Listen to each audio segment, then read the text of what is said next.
युद्ध के कई भयावह मंजर को हमने आपको दिखाया है और ये चेरनिहिव शहर का एक ग्रेवयार्ड है, कब्रिस्तान है।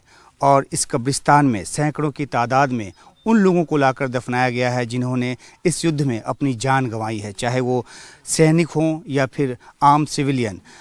ये जो कब्रगाह है ये एक एक्सटेंशन है पुरानी कब्रगाह का, क्योंकि इतनी बड़ी तादाद में मृत्यु हुई है युद्ध के दौरान कि इनके लिए एक नई कब्रगाह बनानी पड़ी है। और इस तरह की कई कब्रगाह शहर के अलग अलग हिस्सों में बनाना पड़ा है।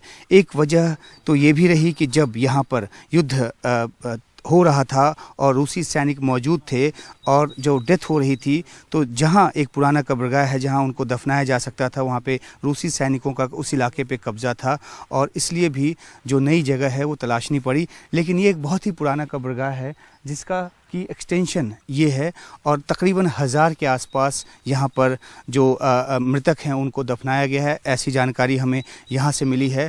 और इतना ही नहीं, जो एक और कब्रगाह बनाया गया है जो कि बिल्कुल नई कब्रगाह है, वो यहाँ से थोड़ी दूरी पर है।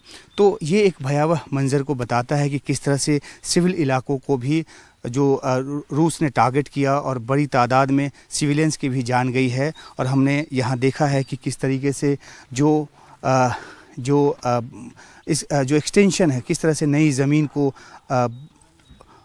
कब्रगाह में ढाला गया है। और हमने आपको पहले का एक हिस्सा दिखाया जहाँ पे अपने किसी परिजन को दफन कर रहे थे एक शख्स। तो बहुत ही एक दुखद स्थिति, यहाँ आकर इस बात की पीड़ा का पता चलता है कि आखिरकार जो जान जाती है तो आखिरकार किस तरह का दर्द होता है। और एक बहुत बड़ी बात यह है कि बहुत बड़ी तादाद अभी तक लोगों को नहीं पता कि उनकी जो डेथ हुई है वो आखिर में क्या है और वो कहाँ है, क्योंकि बहुत सारे डेब्रिज अभी तक, बहुत सारे मलबों को खाली नहीं किया गया है और उसके भीतर भी और जो लोग हैं वो दबे हो सकते हैं। तो ये युद्ध की जो विभीषिका है उसको बताता है, जो मानवीय त्रासदी है उसको बताता है। सहयोगी विष्णु सोम और कैमरा पर्सन अशोक महाले के साथ उमाशंकर सिंह, NDTV इंडिया।